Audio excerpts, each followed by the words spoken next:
Queridos irmãos, vamos a mais um Como Ser Dirigido por Deus. A continuação do capítulo anterior.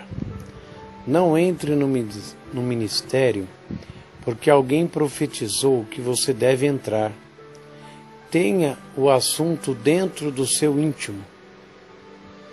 Depois, se alguém profetiza e essa profetização confirmar o que você já possui, está muito bem. Primeiro é o que Deus fala com você por dentro. Isso é o que vale em primeiro lugar. A palavra dele, depois o que ele fala pessoalmente no seu espírito. Depois vem o que alguém profetiza. Jesus disse-me, quando apareceu naquela visão de 1959, se a profecia confirmar o que você já possui, aceite-a. Se não, não aceite.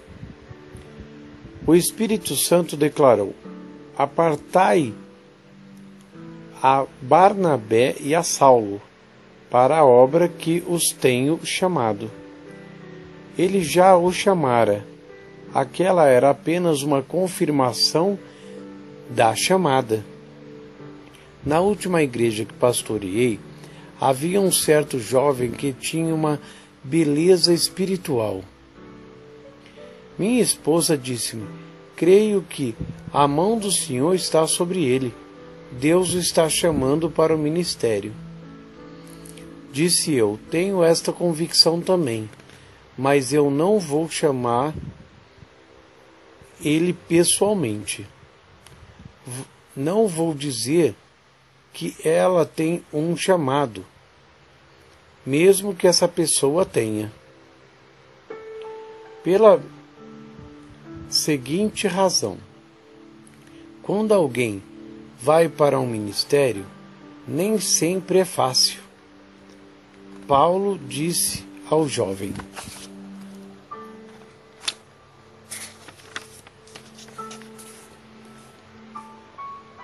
Timóteo, sofre, pois, comigo as aflições como um bom soldado de Jesus Cristo. Quando o caminho torna-se árduo, e fica árduo mesmo, você pode obter a vitória. Alguém que não tem convicção do chamado, pessoalmente pode dizer, saí para o ministério só porque papai mandou que eu fizesse, ou alguém profetizou para mim. Eu realmente não sei se fui chamado, mas uma pessoa que faz essa dedicação, fundamentando-se no seu próprio espírito, sabendo que Deus o chamou, ficará firme, enfrentando a cruz e a caldeira. Eu nada disse para aquele jovem. Então, certa noite de domingo, estávamos todos orando ao redor do altar. Fui passando pelo círculo impondo as mãos nas pessoas, conforme Deus me orientava. Parei ao lado daquele jovem, que estava ajoelhado no altar em oração intensiva. Abri a minha boca para orar, mas ouvi as seguintes palavras saírem.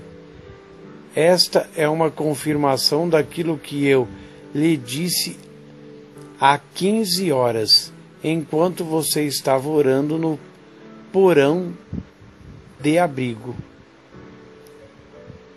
Você pediu uma confirmação e aqui está. Fui eu quem falou para você.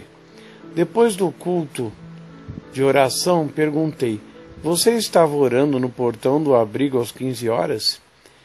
Queria averiguar se estou enganado, quero endireitar o caso. Se erro, simplesmente reconheço. Errei. Então tenho medo de dizer errei. Não tenho medo de dizer errei. Quando comecei a dirigir, errei várias vezes e subi na calçada. Mas não deixei de guiar o meu veículo, porque errei. E você? Devemos ter a mesma dose de bom senso no tocante aos assuntos espirituais, simplesmente porque errei. Não vou abandonar tudo, vou continuar em andamento. Só que tomarei o cuidado de não errar outra vez. Sendo assim, estava verificando para ver se acertei. Aquele jovem disse: sim, estava orando, sabe, irmão, já faz algum tempo que estou sentindo que Deus tem um chamado para a minha vida. Não falei nem sim nem não. Sendo assim, estava passando um tempo lá no porão, que está mobilizado por um subsolo bonito. Orando, meditando, lendo a Bíblia, esperando em Deus, senti o Senhor falando-me. Eu o chamei para o ministério e confirmarei esta noite no culto. Mas eu não sabia como ele o faria. Lembre-se, se a profecia pessoal não testifica algo que você não tem, nem a confirme e nem aceite. Você tem que ter sempre primeiro Deus falando. Enquanto o dom da profecia permanece no âmbito de falar aos homens, edificando, exortando e consolando, é maravilhoso. Encoraje isso. Mas muitas vezes alguém que profetiza pode ver um profeta ministrar com uma palavra de presciência. Então começar a pensar: eu profetizo, logo eu posso fazer aquilo. Avance, portanto, para fora do lugar que deve ocupar e entre em outro âmbito.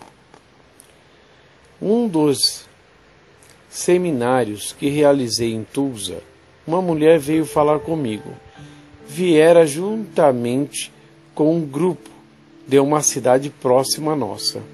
Ela disse: irmão, tudo isso é novidade para nós. Em nossa cidade temos um grupo de oração semanal. Quero perguntar-lhe algo acerca dela. Alguns dos membros acham que eu não tenho razão, mas estou pensando que o que fazemos não é certo. Na realidade, não sei se chamaria de reunião de oração. Tudo quanto fazem é impor as mãos sobre os outros e ficar profetizando. Passam a tarde inteira profetizando uns aos outros. Eu nunca recebi coisa alguma, senão profecia ruim. Profetizam que a minha mãe irá morrer dentro de 6 meses. Já faz 18 meses e ela não morreu. Profetizaram que o meu marido irá deixar-me. Ele não é salvo, mas é um homem excelente e eu amo. Ele sustenta bem o lar. Não temos problemas entre nós. Estes são apenas 2 exemplos. Sempre recebo profecia no sentido de que algo de ruim está para ocorrer, mas nada de ruim acontece.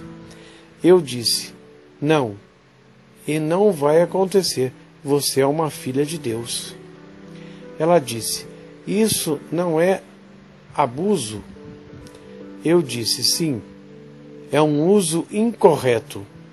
Precisamos saber dessas coisas. É muito fácil as criancinhas espirituais serem enganadas e mal orientadas. Podem ficar fora do caminho. E por isso que Paulo escreveu para a igreja de Coríntios a respeito disso.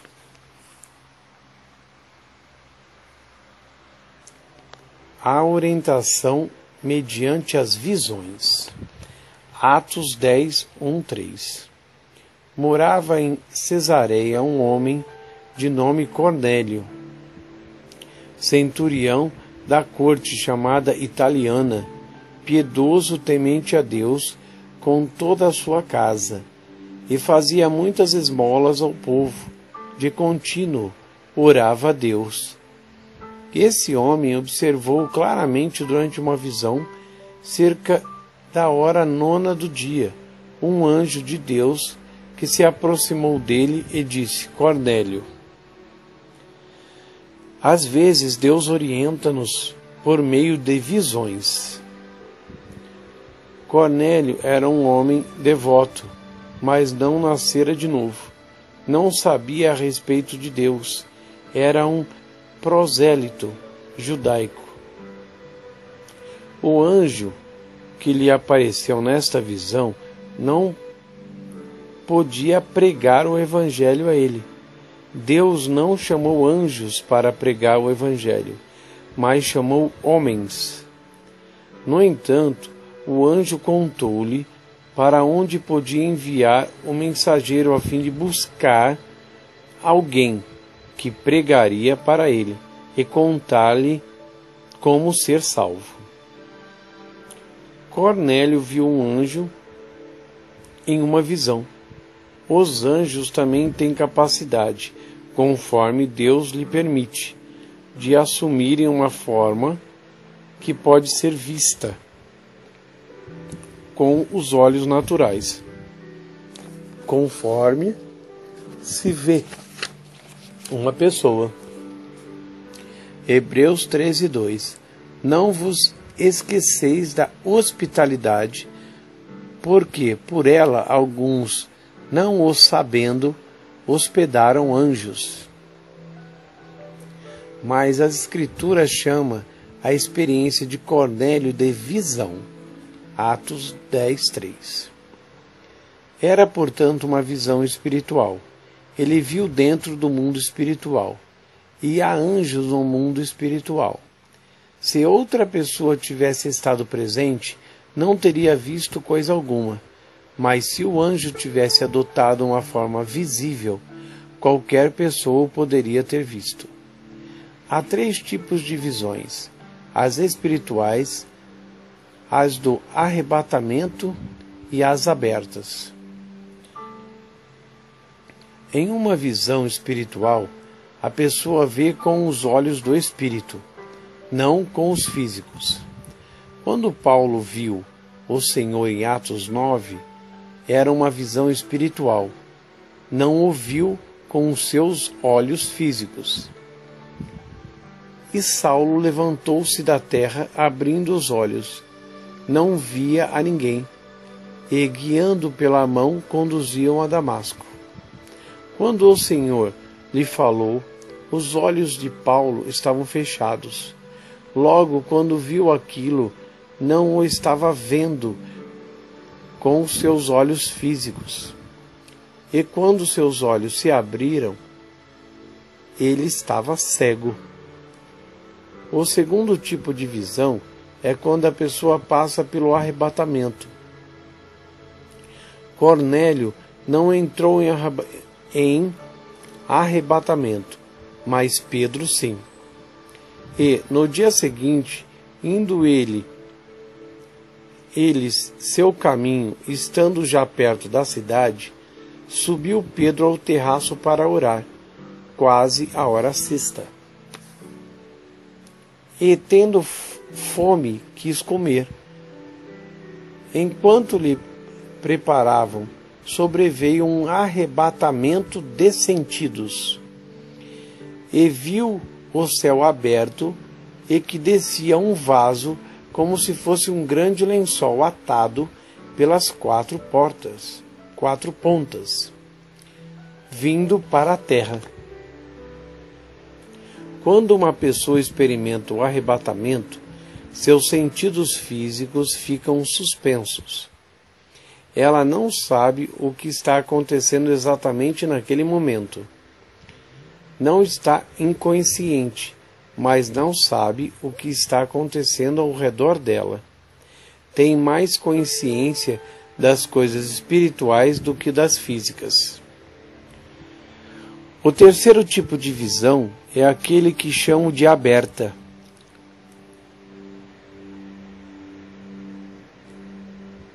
A visão a quem me referi tão frequentemente nesta mensagem ocorreu em El Paso, 1959, e era uma visão aberta. Meus olhos estavam totalmente abertos, meus sentidos físicos estavam intactos, não caí em arrebatamento. Jesus entrou andando em meu quarto, vi-o com os meus olhos físicos. De todas as visões que já tive, somente 2 foram abertas. 3 delas ocorreram quando experimentei o arrebatamento. As demais foram espirituais. Havia tipos diferentes de visões em Atos dos Apóstolos. Há tipos diferentes agora também. Nas visões, às vezes as coisas são simbólicas, como as de Pedro. Ele viu todos os tipos de quadrúpedes e outras criaturas, puras e impuras. Tinha de pensar sobre o caso. O Espírito falou-lhe, enquanto meditava, e mandou-o acompanhar 3 homens para a casa do Cornélio. Ainda não sabia o que ia fazer exatamente, o que a visão significava. Mas quando foi, as coisas aconteceram e ele começou a compreender que Deus chamava os gentios e não somente os judeus. Atos 8, 26, 29. E o anjo do Senhor falou a Felipe, dizendo: levanta-te e vai para a banda do sul, ao caminho que desce de Jerusalém para Gaza, que está deserto. E levantou e foi. E eis que um homem etíope, eunuco, mordomo-mor de Candace, rainha dos etíopes, o qual era superintendente de todos os seus tesouros, tinha ido a Jerusalém para a adoração. Regressava, e assentado no seu carro lia o profeta Isaías. E disse ao Espírito, a Felipe: chega-te e ajunta-te a este carro.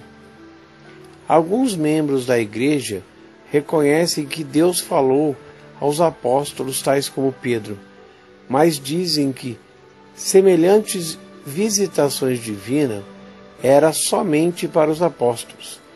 Felipe não era um apóstolo. Primeiro foi eleito diácono, em Atos 6, 5. O carro mais elevado que jamais ocupou era o de evangelista. Atos 21, 8. O cargo dele foi evangelista. Não era apóstolo. Não é triste saber que, o mundo eclesiástico, fomos roubados das bênçãos e das manifestações que deveríamos ter recebido, porque as pessoas fecham o livro contra elas e disseram: isto era somente para os apóstolos daquela época antiga. Tudo isso cessou quando os apóstolos morreram. Não é para a gente hoje. E isto é o engano.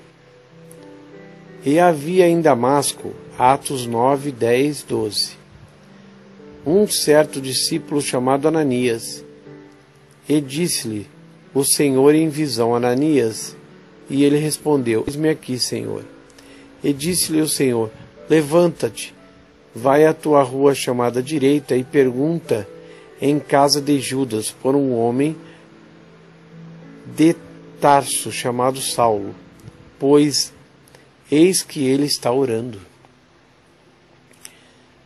E numa visão ele viu que estava um homem chamado Ananias e punha sobre ele a mão, para que tornasse a ver. Ananias não era um diácono, era apenas um discípulo, o que chamaríamos de leigo, mas o Senhor o usou.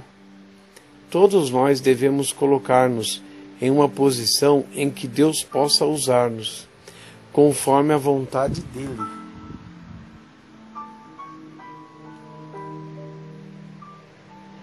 Não precisamos esperar uma visão antes de fazer algo. Deus pode dar-nos uma visão ou não. um anjo pode aparecer para nós ou não. Mas vamos sempre deixar Deus usar a gente. Foi um grande privilégio para mim quando falei na igreja de um grande servo de Deus, que já ultrapassava os 75 anos. Havia recebido a plenitude do Espírito Santo desde o início do século passado e tinha ido para a China como missionário na data longínqua de 1912. Contou-me a respeito de muitas experiências maravilhosas. Na igreja dele realizava um estudo bíblico todas as sextas-feiras à noite. Creio que ele era um dos mais destacados professores bíblicos do mundo inteiro, e já ouvi a maioria deles. Relatou-me que não só ensinava certas matérias conforme o Senhor lhe dirigia, mas também deixava a congregação sugeri-las, escrevendo o nome delas em uma folhinha de papel. Certa ocasião, a maioria escreveu: queríamos um pouco de ensinamento a respeito dos anjos. Nunca ouvimos aulas sobre o assunto. Ele passara alguns anos ensinando em uma das maiores escolas bíblicas pentecostais e pensava que pudesse dar cobertura à matéria em 2 semanas. No entanto, disse ele, quanto mais eu estudava, pesquisava sobre a matéria, maior ficava a matéria. Ensinei durante 6 semanas e ainda não dei conta dela. Aquele homem era um oficial da denominação do Evangelho Pleno. Pouco depois de ministrar ensinamentos a respeito dos anjos, estava em uma reunião oficial de líderes daquela denominação. Certa questão em discussão dizia a respeito a notícia de um certo ministro de uma denominação alegava ter visto um anjo e disse que este lhe dera instruções a respeito do seu ministério. Queria expulsar aquele ministro oficialmente da denominação. Disse aquele professor da escola bíblica: fiquei simplesmente sentado escutando, nem comentei. Nunca falava mesmo, a não ser que fosse conclamado a falar. Consegui perceber a tendência, estavam prontos a expulsá-lo. Finalmente, certo irmão levantou e disse: creio que devemos ouvir a opinião do irmão X. Ele está conosco desde o início do movimento. É um dos nossos professores de escolas bíblicas mais capacitados. Vamos escutar o que ele tem a dizer. Disse-me que começou contando-lhe a respeito do estudo dos anjos feito na igreja, o qual acabara um pouco antes. Depois disse: não me preocupo com nada porque um dos nossos ministros, entre vários milhares deles, viu um anjo. O que me perturba é porque mais dos nossos não estão vendo anjos. Falou-lhe ainda: depois, em segundo lugar, se vamos colocar para fora este homem porque tem visto um anjo que lhe deu instruções a respeito do seu ministério, o que vamos dar ao nosso povo como substituto? Temos algo melhor? Algo mais sobrenatural? Algo mais bíblico? Senão, acho que devemos ficar firme com aquilo que temos. Rapidamente alguém se colocou em pé dizendo: proponho que engavetemos o assunto, esquecendo totalmente. Votaram unanimemente a favor de não mexer no caso. Em 1963, meu escritório ocupava somente o sótão da minha casinha, pré-fabricada, em Texas. De qualquer forma, não era um grande escritório. Alguns homens em outra cidade entraram em contato comigo. Disseram: se você quiser mudar seu escritório para cá, nós o instalaremos para você. compraremos todos os equipamentos do escritório, contrataremos as secretárias e pagaremos os salários. Você não terá que pagar coisa alguma. Vamos publicar algumas matérias que você já escreveu. Outro homem, que era um técnico em eletrônica, disse: irmão, se me permitir, vou fazer fitas de todos os seus sermões. Não lhe custará um tostão. Vou fornecer todo o material grátis. Aquelas ofertas pareciam boas. Pensaríamos que Deus forçosamente estava por trás dela. Naquele tempo, estava orando com um grupo. Estávamos tendo tempos especiais de ministrar ao Senhor. Era o tipo de atmosfera descrita em Atos 13, 1 e 2. Uma atmosfera em que Deus agira.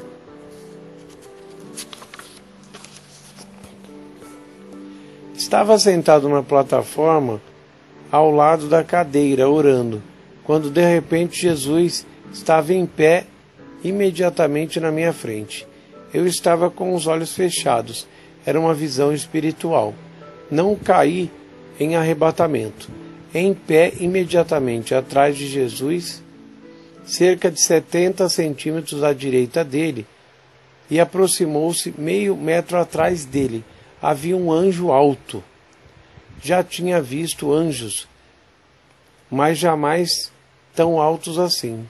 Deveria medir uns 3 metros de altura. Jesus falou comigo a respeito de determinadas coisas, e tudo quanto ele me disse veio a acontecer. Ocasionalmente, enquanto ele falava, eu olhava de relance para aquele anjo. Quando assim fazia, o anjo abriu a boca e começava a falar alguma coisa.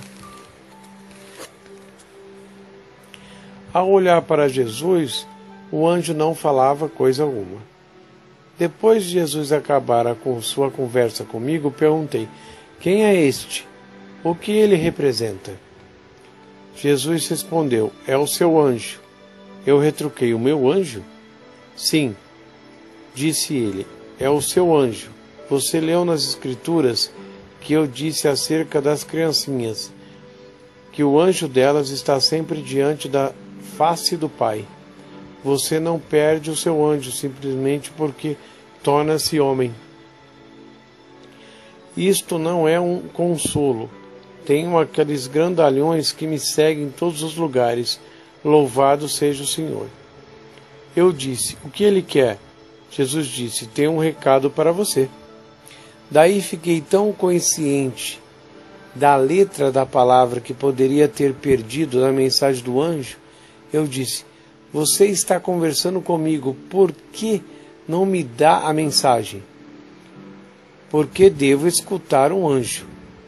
Além disso, a palavra de Deus diz que todos aqueles que são guiados pelo Espírito de Deus são filhos de Deus.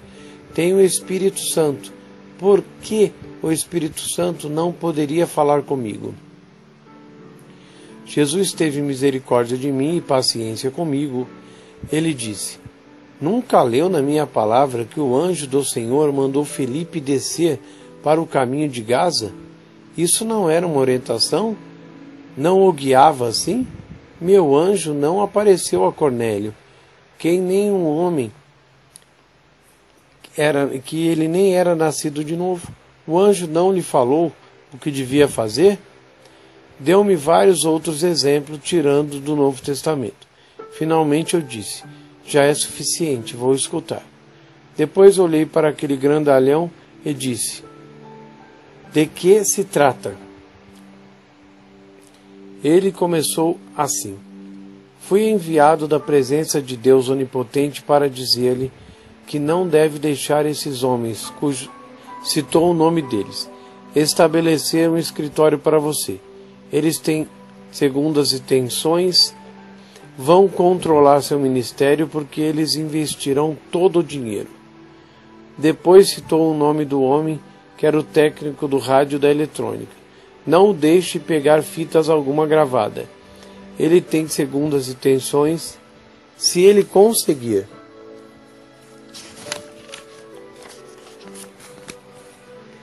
lançar mão delas, ele as controlará. Fui mandado da presença de Deus Onipotente para dizer-lhe isso. Continuou. Além disso, fui mandado da presença de Deus Onipotente para lhe dizer o seguinte: o dinheiro virá de modo que você possa estabelecer seu próprio escritório, ter seus próprios livros e suas próprias fitas. Você será a cabeça disso, o único chefe, porque sou eu quem lhe dirá o que fazer, e não homem algum. Dentro de alguns meses, depois de tudo pago e liquidado, você terá dinheiro suficiente para tomar a dianteira nessa direção. Porque já expedi os meus anjos a fazerem o dinheiro vir. Quando veio o tempo certo, obtive $4.000, que era o suficiente para fazer aquilo que o Senhor mandara fazer. Foi o começo deste ministério. Poderia contar mais, mas o que contei basta para ilustrar que estas coisas realmente acontecem. Mas deixe-me enfatizar o seguinte: embora Deus nos oriente mediante visões e outras manifestações sobrenaturais, eu encorajaria você a não procurar uma visão. Você poderia chegar para além da palavra, onde o diabo pode enganá-lo. Frequentemente preferíamos ter uma palavra mais direta de orientação, mas nem sempre a temos. Não procure, portanto, fabricá-la, se não estiver ali. Em nenhum lugar a Bíblia diz que alguém está procurando uma visão quando ela veio. As visões simplesmente acontecem sem serem buscadas. Fique contente em seguir o testemunho interior. Se é só isso que você possui. Mas eduque, treine e desenvolva o seu espírito humano até o ponto em que esse testemunho se torne cada vez mais real para você. Depois, se Deus achar por bem conceder visões e manifestações, é só dar graças a Deus por elas. Saiba que o anjo de Deus está com você. Seu anjo está com você. Quer você o veja, quer não. Os anjos existem para nos ajudar a fazer o caminho de Deus. Não dirigimos palavras a Ele, não precisamos orar para anjos. Vamos sempre orar ao Pai em nome de Jesus. Feche os olhos, coloque a mão no seu coração e busca a Deus com todas as suas forças. Pai maravilhoso e querido, em nome do Senhor Jesus, entramos na Tua gloriosa, linda, maravilhosa presença, Pai, para Te honrar, Te glorificar. Glórias, aleluias. Como é bom sempre Te louvar, Senhor. Te buscar, Te queremos, Te desejamos, entregamos tudo a Ti, Senhor, e confiamos no Teu amor e na Tua palavra, que a Tua palavra diz: entrega o Teu caminho, confia, tudo mais o Senhor vai fazer. Pai, muito obrigado, Senhor. O Senhor é maravilhoso, perfeito e sempre fiel. Pai, em nome do Senhor Jesus, eu Te peço agora, derrama o Teu poder na vida do meu irmão e da minha irmã que está ouvindo essa mensagem agora. E em nome do Senhor Jesus, que tem todo o poder e toda a autoridade, eu me dirijo a você, demônio. Sai dessa vida. Essa vida não te pertence. Dos caminhos dela, da família dela, do emprego, aonde você estiver alojado, aonde você estiver escondido, doença, dor, miséria, mal, tristeza, opressão, depressão, vício, aonde tiver um mal, uma mentira, uma obra do inferno, uma fraqueza, saia. Eu te repreendo, demônio, pega tudo que é seu. Demônio, eu te queimo, eu quebro tuas forças, eu quebro teu poder. Eu ordeno agora, em nome do Senhor Jesus, saia.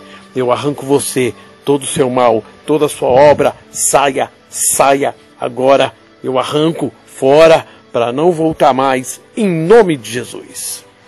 Pai maravilhoso e querido, vamos ler Tua palavra todo dia, te buscar e confiar sempre no Teu amor e na Tua palavra que diz: o céu e a terra passará. Tudo vai passar, tudo vai acabar, mas a palavra de Deus nunca vai acabar. Ela vai ficar firme e é nela que nós vamos crer. Não é no que a gente vê, nem no que a gente sente, mas somente na palavra. Vamos crer e viver da palavra de Deus e sempre confessar ela em voz alta. Pai, muito obrigado pelo Teu amor infinito e de nos fazer mais que vencedor. Pai, muito obrigado. Amém e amém.